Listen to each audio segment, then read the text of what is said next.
As the 24th Paradise Island sequence decays and the birth of a new island begins, the Syndicate Council are murdered in their locked chambers. In an attempt to uncover the truth behind the killings, investigation freak Lady Love Dies is released from her 3 million day exile and brought back to a paradise she no longer recognizes. As far as a premise for a game goes, Paradise Killer offers a pretty compelling one. At its core, Paradise Killer is a detective game. As Lady Love Dies, you must investigate the murders of the upper echelon by exploring a surprisingly large, fully open-world island. By gathering physical evidence hidden throughout Paradise, alongside conversing with the island's various residents, you'll spend the majority of your time with Paradise Killer sleuthing in order to discover who could have committed such a heinous crime. As the sole source of justice in Paradise, it's literally up to you to decide who is guilty and who is innocent. With a limited number of suspects to choose from, Lady Love Dies is able to begin the trials at any point throughout the game, even at the very beginning if you feel compelled to do so. As long as you have enough evidence to form a case, the game is more than happy to let you state it. It's a refreshing change of pace from Paradise Killer's more linear contemporaries like Phoenix Wright, where the single source of truth must be uncovered in a fashion more similar to that of a traditional point-and-click adventure. In Paradise Killer, however, the truth is whatever it looks like to you at the point you decide to initiate the trial. It's wonderfully different. But despite the open nature of its narrative, this doesn't mean that Paradise Killer is afraid to offer some much needed guidance. Accompanied by her trusty laptop Starlight, the portable crime-solving assistant neatly files every single piece of evidence you uncover, whether it be concrete or merely tangential, into distinct categories. It even constructs a timeline of events and lists out any potential leads into what effectively serves as a lovely long to-do list of potential misdemeanors and interesting little tidbits. It's an elegant solution to what could have been an overwhelming endeavour, especially considering the size and scope of Paradise itself. With numerous locked doors, hidden locations and various puzzles for you to solve along the way, Starlight is a necessary companion in your journey to uncover the truth. But despite Paradise Killer's unconventional approach to murder mystery storytelling, it isn't even its greatest strength, nor the thing that drew me to discover this wonderful game in the first place. Far from it. Paradise Killer plays host to one of the greatest worlds I've ever had the pleasure of exploring. A location so steeped in delicious lore and populated with such perfectly nuanced characters that despite the game actively encouraging me to finish it whenever I felt like doing so, I kept playing until there was nothing left to uncover. The island of Paradise is located within a pocket of reality and governed by a group known as the Syndicate, humans blessed with immortality by a goat-headed deity eons ago. In a holy mission to resurrect ancient gods within colossal pyramids, the Syndicate created Paradise with the goal of kidnapping ordinary human beings and channeling their psychic energy in order to complete their task. Surprise, surprise, Paradise is a misnomer, and communicating with the gods also allows interdimensional demons to invade the island and corrupt the very soil it rests on. Desperate to achieve their goal, the Syndicate regularly ends an island and spins up a new one, but not before slaughtering the everyday kidnapped humans for their last scraps of prayer juice before moving on to their next project. Following an extended 3 million day exile, Lady Love Dies arrives on the final cycle of Island 24. Top-ranking Syndicate members, including their beloved leader, are murdered following the slaughtering ritual, and after the majority of the island's immortal population have been successfully transported to the 25th incarnation, dubbed Perfect 25. Confused? Good, because I was too. Paradise Killer has no desire to be conventional or indeed rooted in any form of recognisable reality. Paradise is a fascinating location with millions of years of history behind it, all of which is completely incomprehensible to the average human being. Despite your primary investigation revolving around the murder of the Syndicate, the real joy of Paradise Killer is instead investigating this bizarre and surreal location, attempting to make make sense of your newly appointed jurisdiction. Paradise Killer is as much an investigation into the fictional theology of paradise itself as it is an investigation about the murder. It's fascinatingly well written and careful to never anchor itself in a recognisable fashion, with every member of the syndicate born under a vengeful moon in an impossible structure in an ancient corner of a long-gone civilization.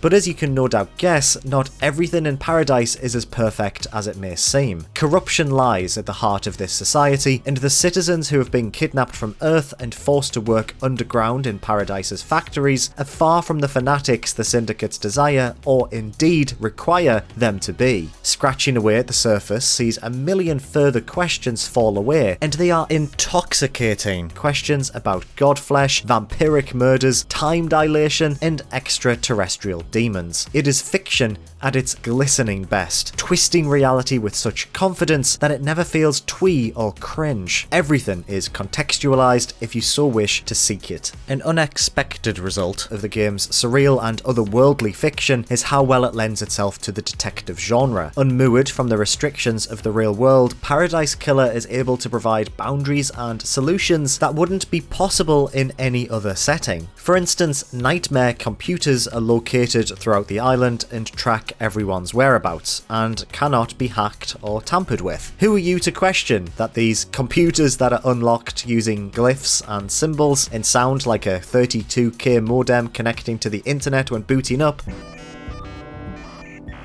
could be hacked? The rules are just different here, and it works in the game's favour every step of the way. Paradise Killer's underlying themes are reflected in Paradise itself too. It is a dense location consisting of disparate districts dominated by huge structures cast out of concrete and marble that tower over the rest of the island. Surrounded by golden beaches and neon blue oceans, Paradise is scattered with statues of the ancient gods the Syndicate are sworn to resurrect. Carved out of sparkling quartz, these statues depict ancient deities such as a skull-headed god who weeps, sphinxes from Mars, and goat-headed women. But much like the Syndicate themselves, darkness lies in plain sight. Surrounding the lush Syndicate apartments and towering temples are small Japanese-style prefectures, cramped apartments, stacked on top of each other where the kidnapped citizens reside, underground factories, and huge energy plants. Paradise is fantastical, but also surprisingly mundane, well thought out and believable as a space where people live. The juxtaposition of gaudy golden temples and quiet structures that imply abject poverty is strangely beautiful and helps solidify the core themes of religion, capitalism, and oligarchies. Graphically, the game resembles that of a Dreamcast or PlayStation 2 era title. It's a blocky, chunky looking island with few textures and lots of colour. It is strikingly beautiful despite its slightly lo-fi style, with colours and iconography clearly inspired by the vaporwave movement. It's all vibrant pinks and blues combined with 80s and 90s style structures and technology. In any other game, this would have probably felt cheap, but on Paradise it's a thematic match made in heaven. Vaporwave, like Paradise, is all about style over substance, an endeavour to create an aesthetic that is visually nostalgic for a time or feelings that no longer exist. It's beautiful, but also false.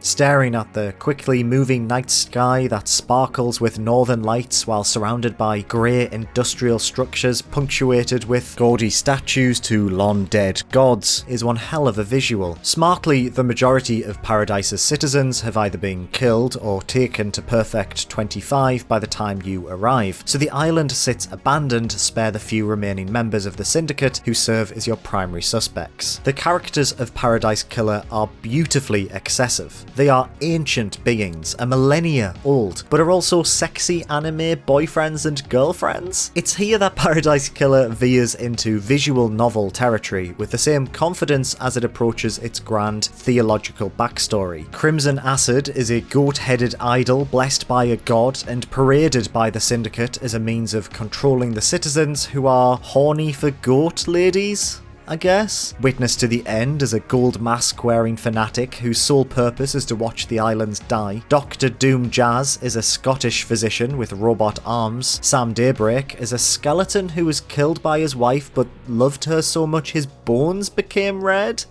and now he's a bartender? Each character is wonderfully written and a joy to spend time with. What's best is that Lady Love Dies is already a part of this world, albeit one removed for 3 million days. She has a pre-existing relationship with these characters, and uncovering more about them is far more interesting than if you had just met them for the first time at the start of the game. There's enough distance for you to get to know them, but enough closeness that you form biases quickly based on Love Dies dialogue and pre-exile memories with the majority of the cast. There is a slight amount of voice acting, which is all delivered fairly well. There are a lot of repeating phrases, albeit with slightly different inflections, but I will never ever grow tired of Lady Love Dies saying "nanny the hell" with absolutely no hint of irony. It's brilliant. Paradise Killer is clearly inspired by the early work of Japanese designer Suda51, especially his games The Silver Case and Flower, Sun and Rain, with its mixture of real-life photographs combined with beautifully drawn 2D characters. There's a generous heap of Killer 7 and a touch of Metal Gear Solid in the characters' names and the technology of the island too. The island itself feels a little bit like the one in The Witness, as barren and beautiful as it is. Of course, there's also a touch of Phoenix Wright thrown in for good measure, but despite all this, I've never played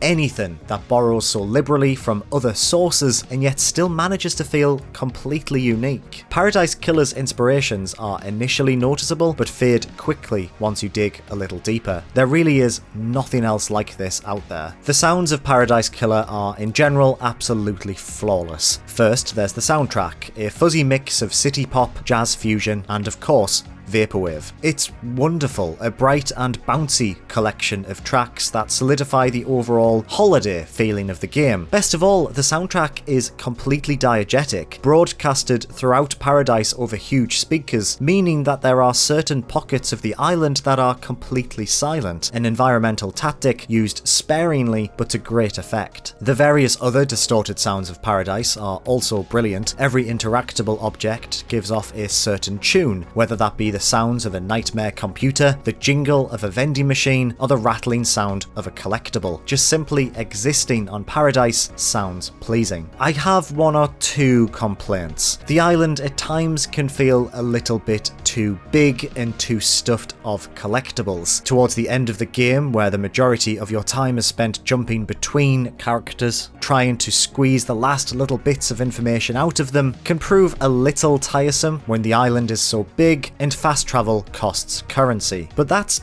kind of really it. Paradise Killer is my favourite game of the year, no question. It is a beautifully presented, confidently created and mechanically interesting title that is genuinely unique. Paradise Killer is clearly a labour of love, a product crafted out of genuine passion and feverish creativity. It is a joy to explore, to uncover its secrets and understand its fiction. Conducting a trial using your own evidence, presenting your own conclusions is equal parts brutal as it is satisfying. Your accusations potentially resulting in the conviction of characters you've come to love over the 12 or so hours it takes to see and do everything Paradise has to offer. Paradise Killer is an essential purchase for anyone interested in interactive fiction, murder mystery narratives, or hot, goat-headed ladies and sexy red skeletons. It is a masterfully crafted game that is one of 2020's finest. An unmissable release I cannot recommend enough.